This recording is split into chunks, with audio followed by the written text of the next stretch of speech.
Putri Salju dan 7 orang kerdil. Pada zaman dahulu, di sebuah kerajaan yang terpencil, ada seorang putri yang bernama Putri Salju. Raja berkahwin semula kerana permaisuri meninggal semasa bersalin. Oleh itu, permaisuri baru menjadi bona tiri kepada Putri Salju. Permaisuri seorang yang sangat cantik tetapi bersikap sombong. Dia akan berdiri di hadapan cermin dan bertanya, "Wahai cermin, siapakah yang paling cantik?" Cermin akan menjawab, "Kamulah yang paling cantik." Setelah dewasa, Putri Salju bertambah cantik. Permaisuri semakin berasa cemburu kepada Putri Salju. Pada suatu hari, dia terperanjat apabila cermin menjawab, "Putri Salju yang paling cantik." Permaisuri sangat marah kepada Putri Salju dan memerintahkan pemburu membunuh Putri Salju di dalam hutan dan membawa pulang hatinya. Bagaimanapun, pemburu itu tidak sampai hati untuk membunuhnya. Dia menyuruh Putri Salju melarikan diri ke dalam hutan. Putri Salju sudah berada jauh di dalam hutan. Dia sampai ke sebuah pondok. Dia pun masuk untuk melihat keadaan di dalam pondok itu. Terdapat 7 buah kerusi pada sebuah meja, 7 biji pinggan dan sudu, serta 7 buah katil. Putri Salju terlalu letih hingga dia tertidur di atas salah sebuah katil itu. Apabila malam, 7 orang kenit pulang. Mereka terperanjat melihat Putri Salju tidur di atas salah sebuah katil. Apabila terjaga, Putri Salju terkejut melihat 7 orang kenit berada di sekeliling katil.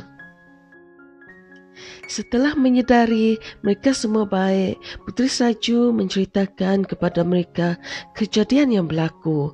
Orang kenit itu mempelawa Putri Salju tinggal di rumah itu.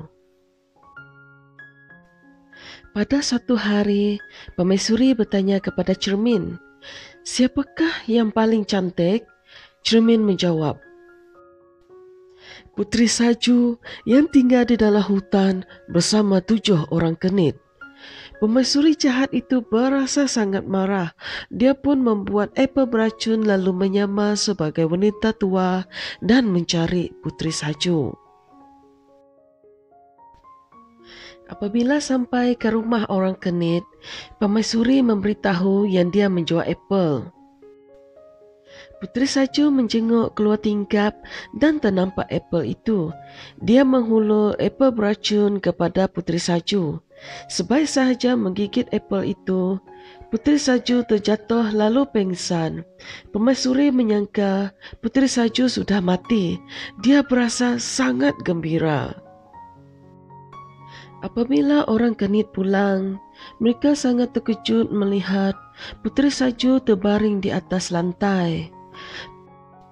Orang kenit memasukkan Putri Salju ke dalam sebuah keranda kaca lalu membawanya ke atas gunung. Mereka mahu setiap orang dapat melihat kecantikan Putri Salju. Pada suatu hari, seorang putera raja melalui gunung itu. Dia terpandang Putri Salju terbaring di dalam keranda kaca itu. Dia membuka penutup keranda lalu menciumnya. Tiba-tiba, Putri Salju terus membuka mata. Orang kenit berasa sangat gembira kerana Putri Salju masih hidup. Putera raja ingin mengambil Putri Salju sebagai isterinya. Putri Salju dan putera raja kembali ke istana ayahanda Putri Salju dan menceritakan perbuatan jahat ibu tirinya. Permaisuri yang jahat itu pun dihalau dari istana. Baiklah murid-murid, inilah cerita kita pada hari ini. Jangan lupa amalkan kebersihan diri. Hingga kita berjumpa lagi. Bye.